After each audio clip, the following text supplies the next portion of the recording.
little bit of intro and not a lot of, and so, hi, I'm Alex Sensen. I am a senior program strategist at the Wikimedia Foundation. What does a program strategist do?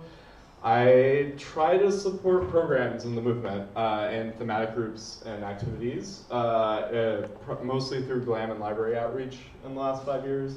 But increasingly, there's a we're often used to in the Wikimedia movement dealing with like GLAM and education and libraries and gender as like separate sets of issues. But as I was advising and supporting on this, there's a series of meta issues and meta opportunities of these communities that organize, these individuals that are involved in organizing, that I began hearing about, identifying, connecting with. And this instigated a series of conversations within the foundation to say, what does it mean if we do some research about organizing in the movement? And so that's what we're gonna present here. I am accompanied by Lauren. Hi, I'm Lauren Miranda. I was the project manager on this research project and now work with the community development team. So part of my role is going to be carrying forward some of this work, implementing it into capacity development activities and programs. And what we're going to do is provide an initial preview of the findings of the research. Well, not all the findings, but a lot of the kind of concepts and ideas that have emerged as part of the research. Overview of how we did that. Can we go to the next slide? So roughly to do that, I'm going to start with about 30-40 minutes. And since we don't have a lot of folks, we'll transition to full conversation soon. But I've asked Krishna to talk a bit about his experience kind of designing for organizers in the Indian context as kind of a way of reflecting on the research findings we're going to present, so we'll include you. And then we'll have an open conversation in the room to ask like how to think about this research, how to use it. We'll take time going through the findings since there's not many of you in here. If I say something and it completely like throws you off or you're like, I really don't understand what he just said. I am an American, I speak quickly sometimes. I've been in this research for a long time, so I might understand something that you might not know. Feel free to flag it. We would want to see where the findings are. But for the most part, we're going to have time for conversation about it towards the end. So if it's more of a conversation question, leave towards the end. If it's clarification, feel free to wave ahead. Next slide. So, movement organizers' findings. Next slide. Who are organizers? So you may have heard various terms floating around the movement in the last couple of years about the folks who do organizing in the movement. Program organizer, staff, GLAM outreach person, partnerships person, campaign runner, right? There's a lot of different language, leader, that gets used. We decided to create a definition of what we wanted to research within this project around these concepts. Organizers are fundamental to the healthy functioning of the communities. They organize events, build community identity, set movement strategy, develop partnerships, and propel campaigns producing quality content. So we're kind of looking for the individuals that sit at the center of the social and healthy social functioning within the movement. Why? Why did we want to look at this group of folks? Because when looking at grant research, when looking at some of the most high visibility work in the movement, it is propelled by these organizers, by individuals who take on a lot of kind of connecting and socializing and whatnot. These statistics, so more than 6 million content pages created or improved, and over 400,000 individuals involved in activities. These are the impact of organizers who received grants from the foundation over the course of about 5 years. That's just the grant receiving organizers who provided reports. There is much more organizing going on in the movement. There are unreported editathons, campaigns, photo walks, gatherings, and that's purely in terms of content and people activated on the projects in one way or another. There's also all kinds of other benefits that we see from the organizing effort in the movement. Social awareness, literacy, outreach, communications, etc. So organizers are vitally important to how Wikimedia functions. Next slide, please. And what we were finding within the foundation is we didn't have a lot of language for the roles of these individuals as compared to other audiences that we were used to serving. Especially in the community engagement department, we were noticing that we couldn't speak to organizers in the same way we could for the new readers and editors as had been described by previous research. There was lots of very good kind of language and research and understanding because they've done deep design research studies propelled by folks that work with Margie within the audiences department to serve product needs, to serve, there'd been research about our donors by the advancement team, but we didn't have that other component that organizers that we could describe and think and talk about collectively within the foundation. Even though many of us are organizers at the foundation, many of us have been involved for a community a long time and know what is happening in that collective community that's functioning. So we approached the research with the same method that we did in both the new readers and new editors projects, design research. So it's a language of going to the needs, going to individuals, interviewing them about their needs, bringing back those needs and collecting them and aggregating them into findings, into concepts, into, these are personas, so they're fictional individuals that represent the needs of that audience. And so we're using that same method here in this research. To achieve that, we did 28 one-hour remote interviews with individuals across the movement who hold what we'll kind of explain later is like meta-organizer or kind of parallel organizer functions in other open contexts, like Mozilla and Creative Commons. 27 two-hour interviews on the ground with communities in Argentina and Ghana, which we chose to go to because they represent very different places for communities in the movement. Argentina's been around for quite a long time, well-established, Wikimedia organization on the ground, Wikimedia Argentina, whereas in Ghana, there's younger communities, newer organizing, haven't been doing activities and organizing the movement for as long. And so we really wanted to see how does organizing happen in two very distinct different places, also very culturally different contexts, right? So to see what's common and what might be different if we start taking what we're hearing to different environments. We had also talked about other regions in kind of doing the research, but we had constraints both in resources and time. So we are open to exploring, like if something about the research doesn't make sense in a different context, it's something to consider and kind of evaluate as we go forward. We also did a couple of group interviews with small teams of organizers to better understand the dynamic between organizers on the ground in some remote secondary locations in Argentina and Ghana. So we went to cities that had organizing communities outside of the capitals, where both countries have strong concentrations of social and cultural kind of economic capital concentration, as well as Wikimedia community concentration. In our interviews, we ended up talking to what we're thinking of as like 4 kinds of ways in which organizers exist in the movement. First, as volunteers. So many of the organizers in the movement are volunteers. That is kind of a given in Wikimedia in a lot of environments. But we also saw 3 other kind of classes of ways in which people are finding an opportunity to organize in the movement. First, paid by the movement. So folks like myself who work for the foundation, folks that work for chapters or affiliates, perhaps they have a grant from the foundation or another organization associated with the movement to run a Wikipedia in residence position, that kind of thing.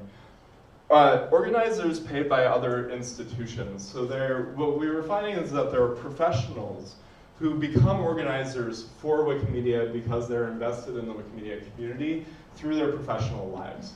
Maybe they work for a library, educational institution, they're aligned in journalism or some other kind of social activist environment, and they've gone from simply being an ally or partner on the ground and become more of an organizer themselves. And then professional allies.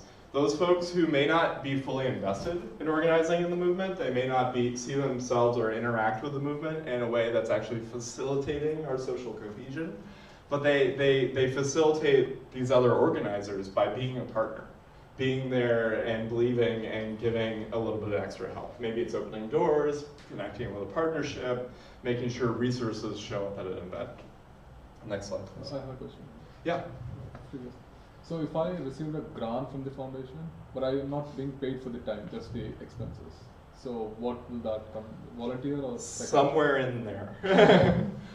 We were thinking more of professionals paid in this way, but we do see people who are kind of like every once in a while compensated by the foundation or supported in some way, and then they come back out into the pure volunteer status, right?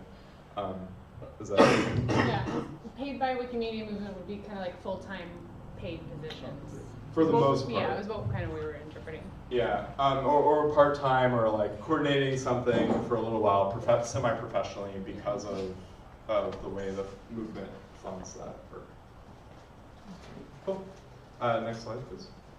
So why are these organizers showing up? Broadly speaking, even though folks often say like need a job, that might be a form of like challenge or opportunity because they need financial resources.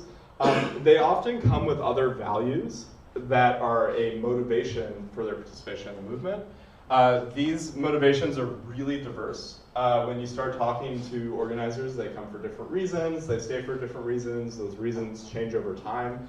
But generally speaking, the values and motivations that we heard from this community included folks who are motivated by their Wikimedia identity, their sense of belonging in this movement, their belief in the way we do knowledge sharing, practices, the desire to stay committed to our Wikimedia as such, commitments to open. So a lot of folks who were organizing in Argentina and Ghana started with perhaps an interest in open educational resources, open access, an interest in sharing knowledge with the public, or social activism. And this was one we hadn't quite fully expected to see, and it was interesting to hear. A lot of folks were identifying their belonging in the Wikimedia movement to achieve some type of change in the world around them. Whether it's about gender impact, whether it's about preserving culture or history, whether it's about thinking about social change in some other way, improving education. And what we found is a lot of folks might start in the movement as organizers, say with a social activism or Wikimedia identity, and drift into open or drift into activism as their lives and change throughout the process. And in this process that we found a common path that many people described in their approach to joining the community. And this is really interesting, especially I design programs and support at the foundation. Lauren's working on capacity development and training for folks in the movement. And it's really important to think like, how do organizers become organizers? And what experiences do they often share? We found 7 stages that are really common in or states, I guess stages isn't the right word, states of being, states of existing in the movement that are really common in many of folks' journeys. They become aware that Wikimedia exists, and this was really interesting to kind of speak to in Ghana and Argentina, where penetration and awareness of Wikimedia is not as deep as, say, Europe or North America, right? Wikimedia, they become aware Wikimedia exists. They understand how Wikipedia or Wikimedia Commons or Wikidata, how our way of doing, our way of being, whether it's using references, creating articles, that kind of stuff. They begin editing. They have an experience with our community bigger than the editing experience. So editing is actually very different from being aware and understanding who in the community is doing what, where, how do we connect. Community involvement, so beginning to actually get connected to that community. And then being invited or having an opportunity for the first Wikimedia organizing experience, which is a really important kind of first moment of like, oh, I'm an organizer. I understand what the opportunities are in Wikimedia to becoming a committed organizer. And as we were talking to folks, everyone had these like moments of life change that were really dramatic, that somehow pulled them along into the movement deeper and deeper. Whether it's having a presentation sometime at a conference and realizing, oh, this is how Wikimedia works, or seeing a presentation, or being invited to host your first editathon by another organizer, might be that moment, that catalyst moment that brings you from one way of being in the movement into organizing into that next skill, that next state. And this was really important. And another thing to notice is that these states sometimes can happen all at once. Many of the social activist folks we talked to started outside the movement and were immediately pulled into community involvement or their first organizing experience before experiencing the rest of this journey. And so it was a very interesting moment to realize that there are many organizers in the movement who never edited, never fully understood Wikimedia, never engaged with the community. And that's really an important first kind of opportunity to look at how that experience happens.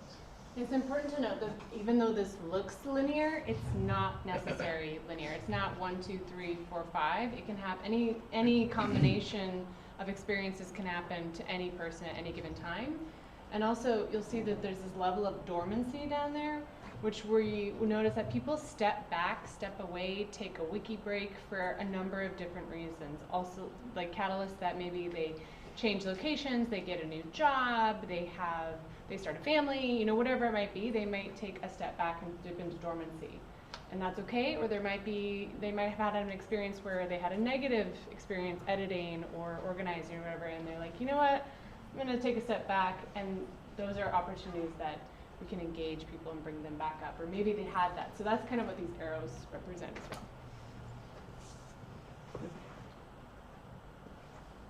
And also, as we talked to folks, we asked them to describe their networks. Who supported them as organizers? What does that look like? And almost everyone described this kind of network. Most organizers in the movement are attached to larger movement through some meta-organizer, someone who is a connective tissue in the movement, who's like, who maybe invited them into organizing, maybe give them advice. So if I'm an organizer in Kumasi in Ghana, and I really want to run an editathon, I turn to someone in one of the affiliate groups who's more connected to the international movement and ask them, how do I do this? Where are the resources? What kinds of information do I need to know to run this event on the ground?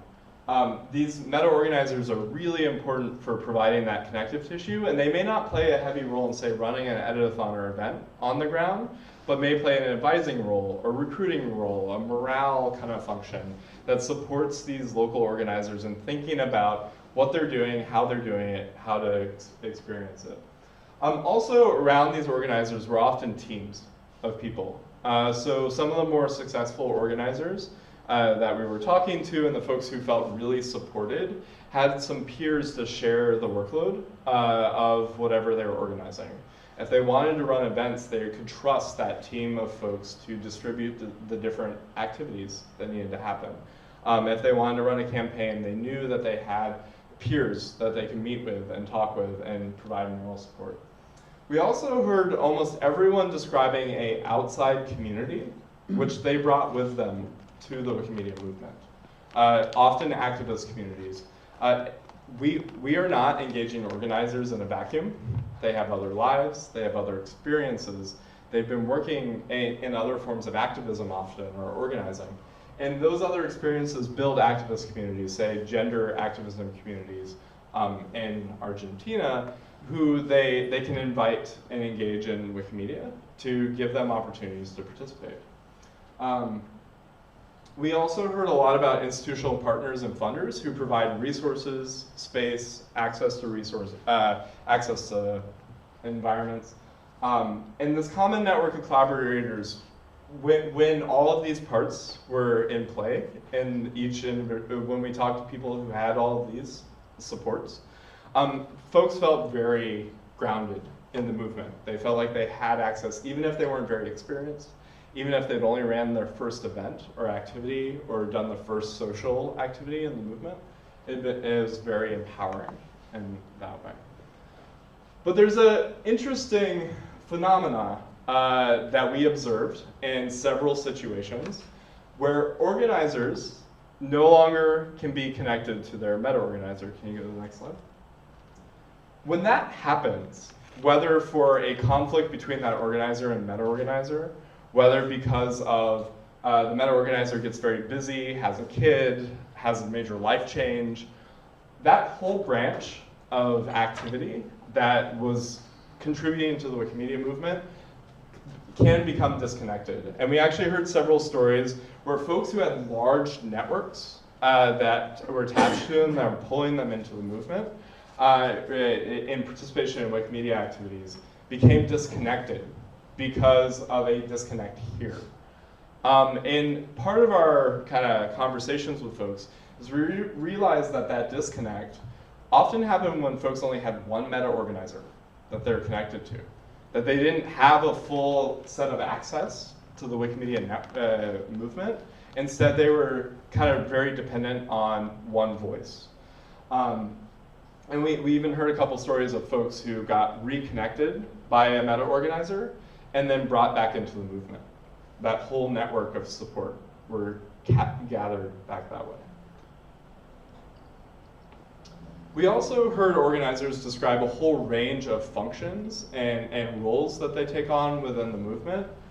We've described them in 3 broad subcategories, and when we publish the report in about 3-4 weeks, we have a much finer detail of the different functions that play.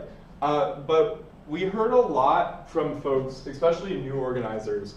They thought organizing was largely about implementing, about running the editathon, teaching people, gathering people together, doing the kind of nitty-gritty kind of things that you might have heard as program organizers or implementing activities.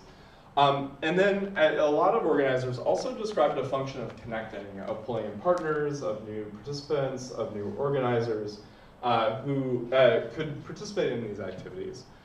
But something that we heard more and more, especially amongst meta-organizers, are functions that support others. Has everyone heard of the concept of emotional labor? Yes. Yeah. Has anyone not heard about the concept of emotional labor? Okay, what we discovered is that in Argentina, this concept was not easily translatable, and it was a very interesting moment of, oh, okay. So what we found is a lot of meta-organizers are taking on emotional support or other kinds of support functions, even when it's not explicitly the role that they're in, especially paid organizers. So we heard stories, for example, of folks working with affiliates going and having a coffee hour with a very distraught organizer to develop morale. Or, for example, when gender organizers in several contexts ran into harassment or challenges with the content that was being created because of Wikipedia editathons, they could turn to social groups and kind of communication channels like group channels on messaging platforms for that emotional support, that validation that their work is valid, that there's, the problem they're having is not just them. It's not that they did something wrong, but rather there's an opportunity. One thing that we heard when talking about this during learning days is a couple folks were like, oh, that this imposter syndrome, that like the things I'm doing aren't good enough. I've often turned to other organizers for that support, right?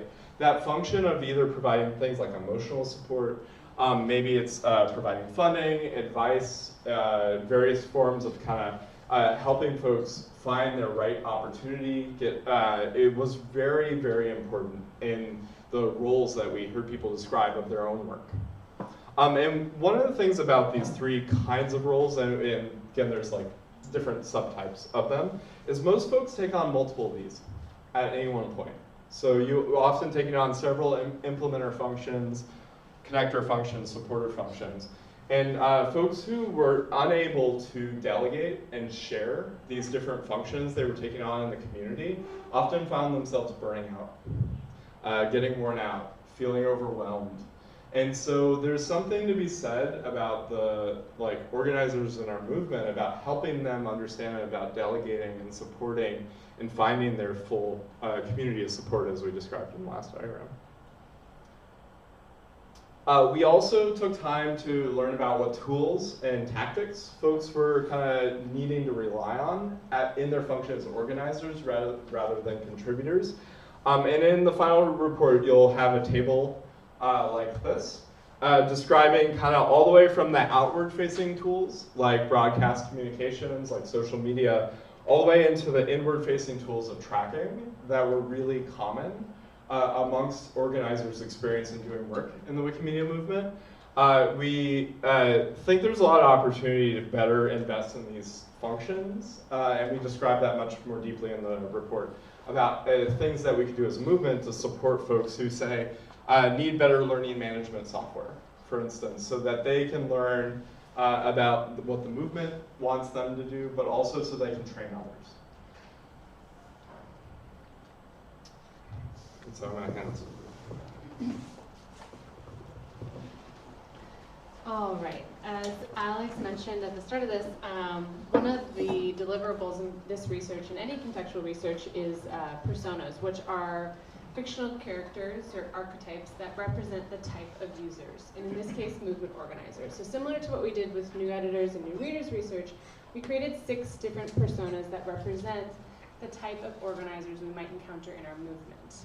So right here on this cross-section, we have all 6 of our organizers, who I'll show an example in just a second, and where they sit in terms of their different motivations and engagement with, if they're very motivated, highly motivated by the Wikimedia movement, or maybe projects outside of the Wikimedia movement, and then the degree of where they're connected and their support and resources.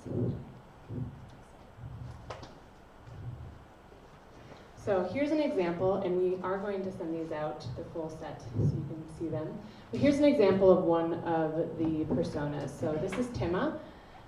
This is where she's located, shares about her occupation, what languages she speaks, the devices in which she owns or operates on, and it also shows their organizing skills. So some of them have basic, confident, or they're guru, they're very experienced organizers. And then also here shows the people that they've impacted throughout their organizer career. Here we have their fluency in the projects, how well they understand and are able to teach or help people on the different projects. And then we also talk about the different goals that they have for themselves personally, maybe in their own career, but also within the movement. It also talks about their challenges. And what we envision with having this persona, having an understanding of these types of organizers, is that we then, the people in the movement, the foundation, and you volunteers and other organizers, can get a better sense of where these people may be in your context and what challenges they may face and how you may be able to support them or provide interventions or training, kind of understanding the impacts that they have, but also where they can grow and learn and be more impactful. So these personas are 3 pages. So here we have more of background, kind of getting an understanding of who this person is, their family life, what they do, how much time they have to commit to volunteering. We all know that, we're doing this as volunteers, most of us. We don't have a lot of time and capacity, and how that's managed. Their networking and communication tools, how they connect to others, or where they struggle to do that. Perception of the movement. And then here we're talking more about the roles, as Alex was talking about. Under each of these functions, these are the specific subtype of roles that they play, which is a lot, as you can see. This is where this person sits in their organizer type of role. She's more of an activist. And then this is the journey. So we talked about the journey that each organizer takes. This is hers played out and where she joined, kind of where she's declined in motivation or reached dormancy, and gone through different stages and catalysts in her journey.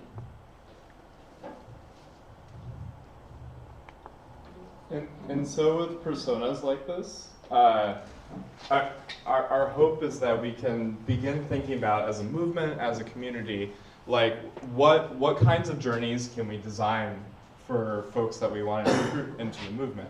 How might that look?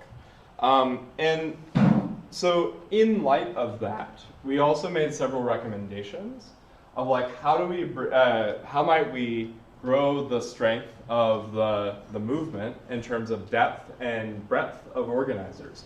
Where should we look? How should we approach this?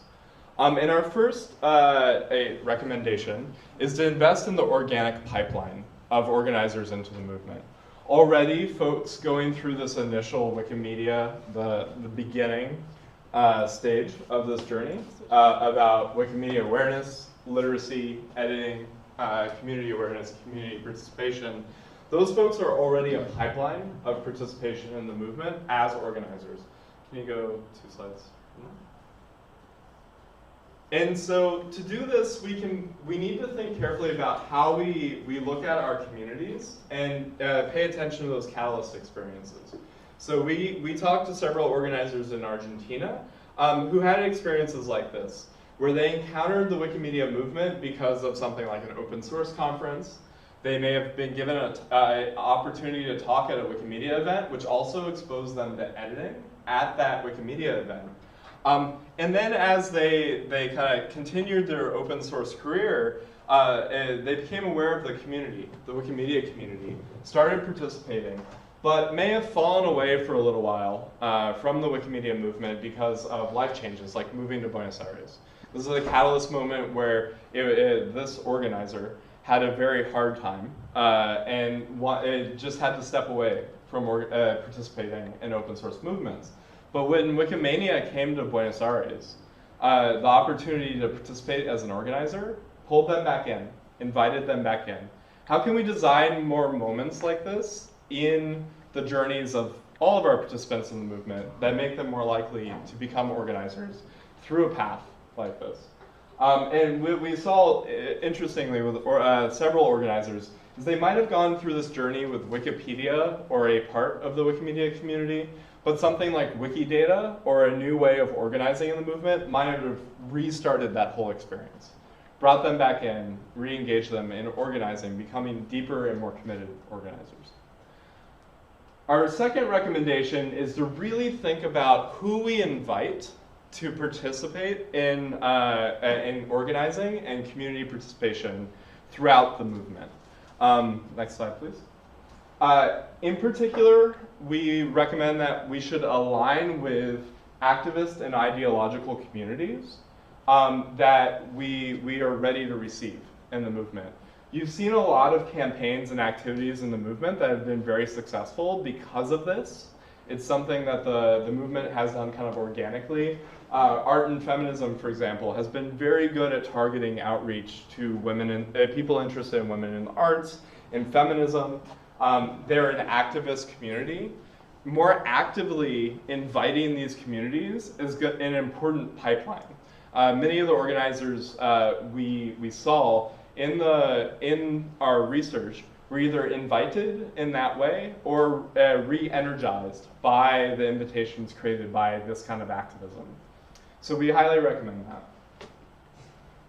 And last, our third recommendation is work on retention. One of the kind of an equation in all of the stories we heard, especially folks who became dormant, is that their engagement in organizing in the Wikimedia movement is the sum of their motivations divided by the challenges that they face in our community. This might be harassment, this might be contextual challenges related to access to resources, this may be the inability to learn a simple skill that constantly they're challenged by, but they don't know they need to know. If we can think really carefully about increasing motivation and decreasing challenges, it's a real opportunity to keep people within our movement strong, healthy, engaged organizers. As we kind of look at the challenges, and you'll see this in the final report when we publish it in 3-4 weeks, there's 3 broad challenges that we described. The first are kind of structural system challenges, and these are challenges that may be related to the system both within the Wikimedia ecosystem, but also their own contexts that they may or may not have to confront, such as only having one meta-organizer to access the movement, for example, or kind of the edit count being used as a form of meritocracy within certain Wikimedia editing communities challenges organizers who've joined because of some other motivation, some other activity. Personal burdens and risks, which we can't really work around very much. These are things that are in people's personal lives, maybe their job changes, maybe they don't have access to support of some sort. Or contextual equity changes. So both in Ghana and Argentina, we saw a lot of things that are about the context that require creative solutions that are grounded in that context.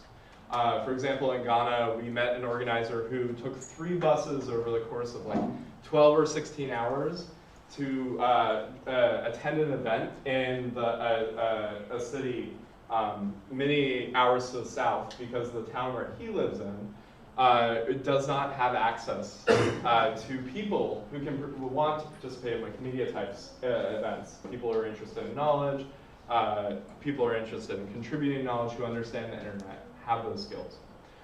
So there's really very different challenges that are faced by different organizers. And so coming soon, we will have the full report and findings, and we will be breaking up many of these things into different kind of assets for us to teach, to workshop, to use, to integrate into strategic planning. We'll also be sharing the whole report with the strategy group so that they can figure out how that affects the implementation of the movement strategy. Any initial clarifying questions? So before I invite a couple folks up to kind of speak about kind of thinking about designing for organizers in their context, anything stand out to you? Anything interesting about these concepts?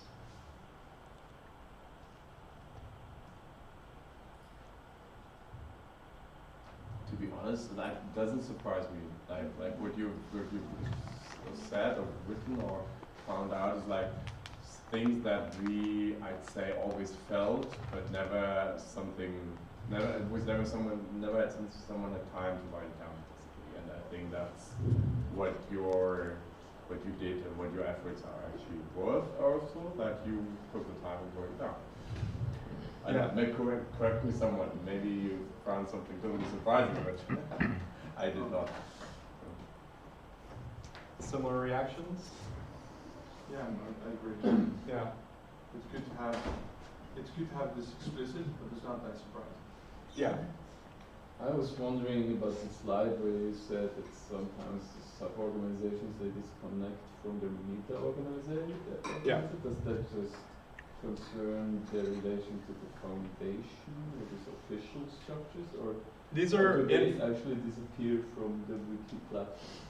These are informal structures created by personal relationships. So to be clear about the scope of our research, we were not looking at organizations. That's actually a next step in the cycles of research we want to do with community engagement. We only looked at individual relationship to the network around them, influenced by the formal organizations, right? So many of the meta-organizers we talk to are affiliate leaders, right? But are you implying that they stop being active in the movement Yes. at all, or just not being visible to the people to whom they have been visible before? Both. So we saw and heard, and several folks were challenged by this. So we actually heard a couple stories where someone no longer had a good relationship with their meta-organizer, or the meta-organizer just wasn't available anymore, and they spent many months either feeling frustrated and stepping into dormancy, right? Or would like if it wasn't the frustration part, it was many months of confusion or no longer doing anything, or maybe they had a first organizing experience, fell away into dormancy for a little while, and the next meta-organizer that activated them, or campaign or opportunity, gave them another first organizing experience. It felt like they were doing all over again, because they didn't have that social connective tissue into the movement. And so it's actually a really interesting problem. And it might actually answer a bit well, not answer, but it might suggest several solutions in terms of how we fund roles in the movement, thinking about the kind of key functions that keep our social networks together, and how to really, and along with the slide on the different roles, that's both the meta-organizer function and that supporter function. Right here are things that seem to be under-supported in ways that like continuously give feedback and support back to these more local organizers operating. Yeah.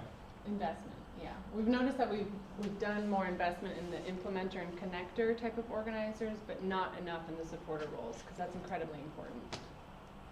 And the support roles don't always do a lot of things. So like our metrics, for example, and some of the grant reports really focus on this and don't always account for these things. And so it's in our kind of initial look at the findings, like, oh, that's interesting, that there might be a conversation to be had about how we think about social support, advising, this kind of function of helping folks like have deeper, more engaging connection with the movement through support. It's also hard to measure and quantify emotional support or mediation support, things like that, but it's definitely happening, and we also need to just support and train and help others deal with those type of challenges as well. Yeah. So I asked Rahmat in the back and Krishna to speak briefly about how they're doing organizer support in their own communities. I know both in Indonesia and India, there have been kind of trainings, consistent trainings for new organizers in their context to kind of bring them deeper into the movement. And I asked them to speak both about how they are doing it now and where these initial findings, these initial ideas coming out of the research might actually help think about, okay, or ask questions about their existing model. So I'm going to start with Krishna real quick, and then offer. Yeah. And feel free to.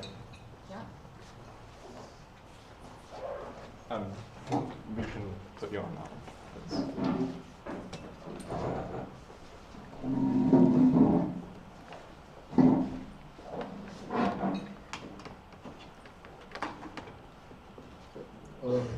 Hello. Hi, hello everyone. So my name is Krishna. I come from India. I'm mostly active online on English Wikipedia, and I do a bit of outreach activities across India. So I want to speak about the program that we do annually. It is called the Train the Trainer program. So where the foundation's movement partner in India, Center for Internet and Society, they conduct this. Could you do the slide change and then you can do it in the center? No slides, I just want to show some pages on it. Okay. Yeah. So this program is being done since 2013. So I'll speak a bit about the history, because there is a lot of change when you see how 2013's Train the Trainer program was done and how the 2019's this year's program was done. So in 2013, when the idea was like materialized, it was purely a leadership training. So the sessions were, if you see the program, the sessions were like how to give a presentation, what is public speaking. So that was the concept then. So in 2013, so that was when the Indian community kind of started like coming together for some outreach. So it was purely on like personality development, leadership training, and all that stuff. So there was nothing in 2014, and in 2015 they said like it attracted a lot of criticism that this is not, we we are getting up, like there's personality development, but how does this relate to organizing in the movement? We don't know how the support structures work, and so they were criticized. I think there's some criticism, and then they really thought of like we should change the program model. So in 2015, they changed the program model to kind of make the participants to understand like how can they organize outreach for Wikimedia projects. So the program was like completely revamped into, it mostly included what is the support structures, grants, conflict resolution, affiliates, and all this stuff. So so it has been happening every year since then, 2015, 16, 17, 18, and 19. It has become a very like a flagship event every year in India. And the interesting thing is most of us like who are like organizing at national level, the meta organizers, came from that program. So it has been very effective over years to bring new organizers into the movement.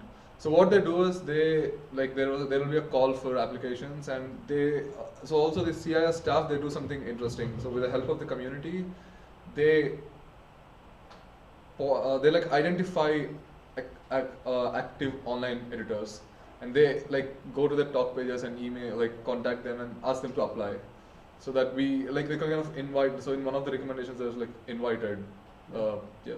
So it is an open call for applications, but they make sure that like we are getting good participants, and they do kind of a target promotion in like invited communities.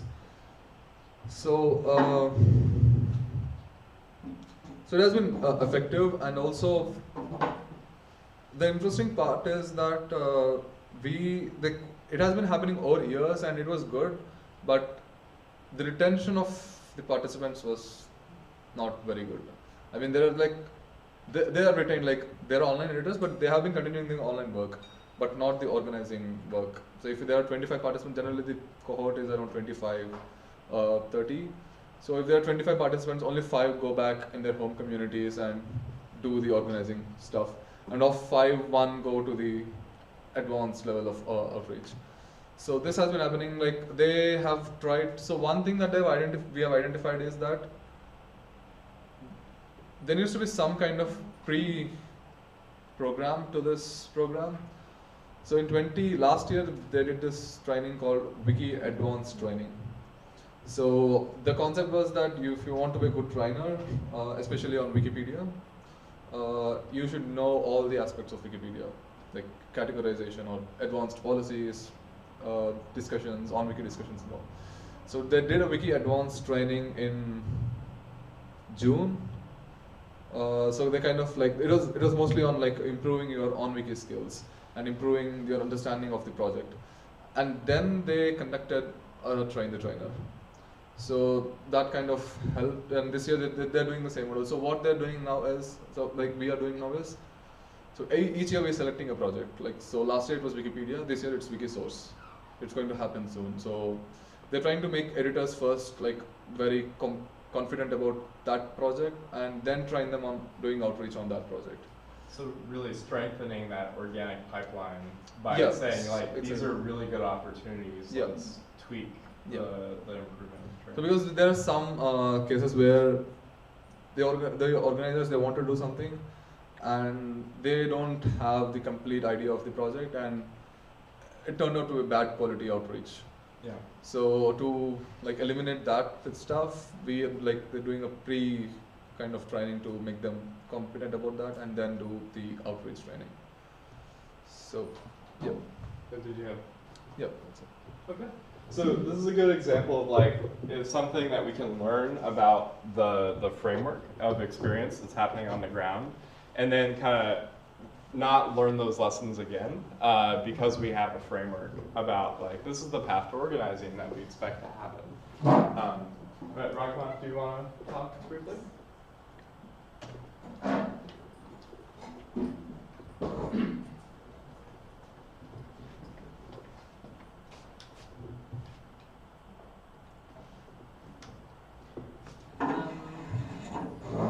So I would like to deliver our insight about how to retain the organizers when we are organizing some events in the Wikimedia project in Indonesia. For example, like we have several times of Wikipedia trainings in every places of Indonesia, because Indonesia is a large country that start from Sumatra until to Papua, and then we have to host like several times of Wikipedia trainings in those islands. So we have to provide enough trainers for every islands of the Indonesia. So actually we have a program called Wikipelati. It is a program to train a new trainers for the Wikipedia workshop. So we prepare the trainers to be able to organize their own event when someone from an institution in a city wants to hold a Wikipedia session, and then the trainer can host their own by their own capacity. So we have Wikipelati programs in our Wikimedia Indonesia project. So we invite all potential trainers to Jakarta, and then we do like this conference. We invite them to give them like capacity building. We train them how to.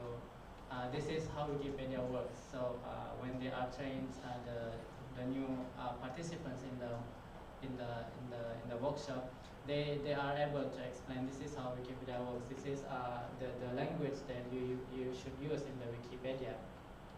And then also we train them how to troubleshoot when some things happen in Wikipedia. So for example, like if you host a Wikipedia training session, that if you have more than 20 people in the rooms, and then they don't yet create an account in Wikipedia, so it is they will have like they will block from Wikipedia because some technical issues. So we have to provide the trainers, the potential trainers, to be able to cope how to troubleshoot this problem. And then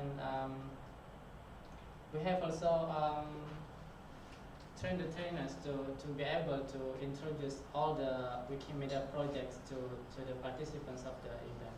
So for example, like we know that Wikipedia is the most famous project in the Wikimedia movement, and then we have to be able to introduce other sister projects, for example, Wikisource, Wikimedia Commons, Wikidata, and some more Wikimedia projects. So when the participants they have other interest in other Wikimedia project, for example, they come to the workshop because of Wikipedia, and then after he see that Wikimedia Commons is more suitable for me, so we have to give inspiration. This is how will you do how you do in Wikimedia Commons, or something like that. And then we provide them the support how to report after the event is held. For example, like they have done the event, and then they should report to Wikimedia Indonesia what they have, how many participants are attend, and then something like that. And also the evaluation. So this is the crucial part of the training, I guess, because you have organized the event, and then you have to see whether the targets of your event is achieved or not. So we have like evaluation training for that. So I think this four key part is our focus on how to train the trainers in the Wikimedia Indonesia community. So And now that you've seen the research, like, what are you starting? Did anything stand out to you in comparison to like your practice, or something that you could anticipate changing? Well, I haven't seen it, but I think it will be great for us to adapt with our community. But I will see later. Yeah, so you really want to see the research to see, like, oh, can I find things that are to kind of help me better understand my own community's experience with these trainings? Yes. Yeah. Cool. Thank you both. I really appreciate that. So I wanted to use the rest of this time just for those of you in the room, if you want to talk a bit more, like, does it make sense to use this research? Or what opportunities do you think, just based on the preview? And we realized we don't have the full report. We really wanted to get it out before Wikimedia, but we hit some timeline anticipation challenges. So, yeah. Any other questions, thoughts? No, I just want to add one point about Yeah. PGP. So, yeah, it's fine. Okay. So, last 5 years, the first 5 years, what we've been doing is the CIS staff, they used to organize the entire thing. So last year in 2019, when we did it in May 2019, CIS has asked communities to host it. So they kind like a bidding process. So like two of the communities made the bid, and they made the local communities part of the organizing. So that it helped to bring more organizers from one community, and they get like hands-on experience while organizing the training. Yeah, it's that like catalyst moment where it's like, let's re-invite you into doing more, having more experiences there before you can become more committed. Yeah. Great insight. Any other thoughts, questions? I know it's kind of a small group, it's warm in here. Does this feel interesting, useful? Are you ready for the report? Are you excited? I see head nods. So. Cool. Well, I will let folks be back out into the world. And we wish we could have done a more complex set of stuff, but both the time limits and the report timeline has shifted. So, yeah. Thank you so much.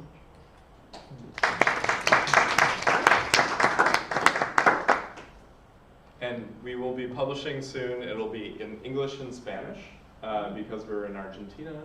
And that's where we collected a lot of the research. And we hope to do, like we were saying earlier, many different formats and assets of using this. And our goal is to bring much of this insight into different parts of the foundation. And if you want to use it in your communities, please let us know. Cool. Thank you all. Thank you.